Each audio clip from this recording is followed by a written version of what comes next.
Hey, welcome. So we're living in a world where we are just swimming in information, right? But how do you know what to actually trust? Well, today we're going to build a little mental toolkit. It's got two of the most powerful concepts from the world of research, reliability and validity. Let's get into it and see how they can change the way you see things. Think about it. Every single day, you're getting hit with stuff that asks for your trust. A new health study, a performance review at your job, even just a product review online. And the big question, the one that's always there, is this information any good? How are you supposed to sort out what's real from what's just noise? I mean, you know what I'm talking about. We've all done it. You take some silly quiz that tells you what kind of sandwich you are, and you just laugh it off. But what about when you see a news report about a huge scientific discovery, or a screening test that's used to hire people? Suddenly, the stakes are way, way higher, and knowing what's legit becomes absolutely crucial. Okay, so to cut through all that noise, you don't need a fancy degree. You really just need to get a handle on two key ideas. And honestly, you should think of them as your personal superpowers for thinking critically.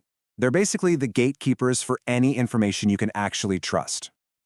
So the first superpower is reliability. And at its core, this one is all about one thing: consistency. If you use a tool to measure something, does it give you the same answer again and again and again, under the same conditions? It is the first, most basic check. And the second superpower? That's validity. Now, this one's all about accuracy. It asks a much deeper question. Is this tool actually measuring the thing it says it's measuring? See, it's not enough to get a consistent result. You have to be getting the right result. All right, let's really break down that first one: reliability. I always think of this as the consistency check. It's the absolute bedrock of any good measurement. Because look, if you can't get a consistent result, pretty much everything else just falls apart. The best way to get this is to just think about a bathroom scale. Imagine you step on it and it says 170 pounds. Okay, you step off, you step back on a second later, now it says 160. You do it a third time, 185. Well, that scale isn't reliable. It's not consistent at all. You can't trust a single one of those numbers, can you? So researchers have a few pretty clever ways to check for this. There's test-retest reliability. You just give the same test at different times. Simple enough. There's rater reliability, where you check if, say, two different judges give the same score for the same thing.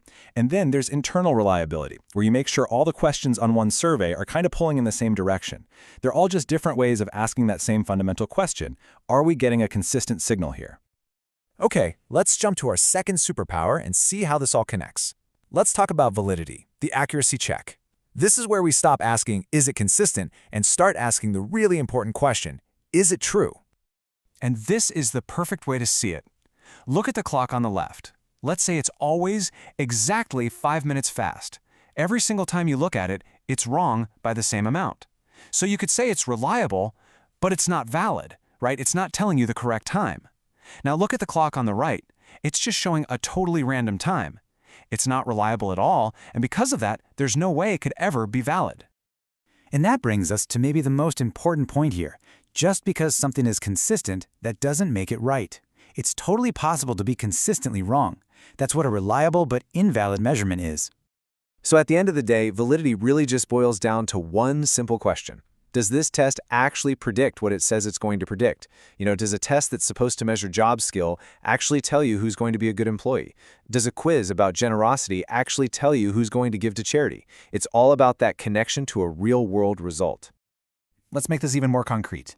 If a job interview process is valid, you'd expect that the people who get high scores would turn out to be great performers. Makes sense, right? If an advanced driving test is valid, people who pass it should, on average, get into fewer car accidents. And if a survey that measures altruism is valid, the people with the highest scores should be the ones who actually donate the most money. The measure has to connect to the real behavior. And now we've reached the absolute heart of the matter. How do these two superpowers, reliability and validity, actually work together? Well, it turns out there's one simple, really powerful rule that ties everything we've been talking about together. Here it is. This is the master rule. Reliability is a prerequisite for validity. In other words, reliability has to come first. You can't even start to ask if something is valid and accurate if it isn't even reliable and consistent to begin with. Just think about it for a second. Let's go back to that broken scale. If it's spitting out random numbers every time you step on it, could it possibly be giving you your true weight? Of course not. It's just impossible. An inconsistent, unreliable tool can never, ever be an accurate one. But, and this is the tricky part, the reverse isn't true. You absolutely can have reliability without validity. And our clock that was perfectly consistently 5 minutes fast is the best example. That thing was reliable down to the second, but it wasn't valid because it wasn't telling you the right time. So, what's the big deal? Why have we been digging into this? Well, because this isn't just some abstract theory for a class. These two ideas, they form a practical, real-world toolkit that you can use every single day to be a smarter, more critical thinker. Seriously, the next time you read a headline about some breakthrough study, ask yourself if the methods they used sound reliable. When you're being evaluated on some metric at work, ask if it's actually a valid measure of what you do. When you see a personality test, you can understand that, yeah, it might give consistent results, but it might not be validly predicting anything meaningful about your life. This is all about empowering yourself. And that really brings us to the final thought I want to leave you with.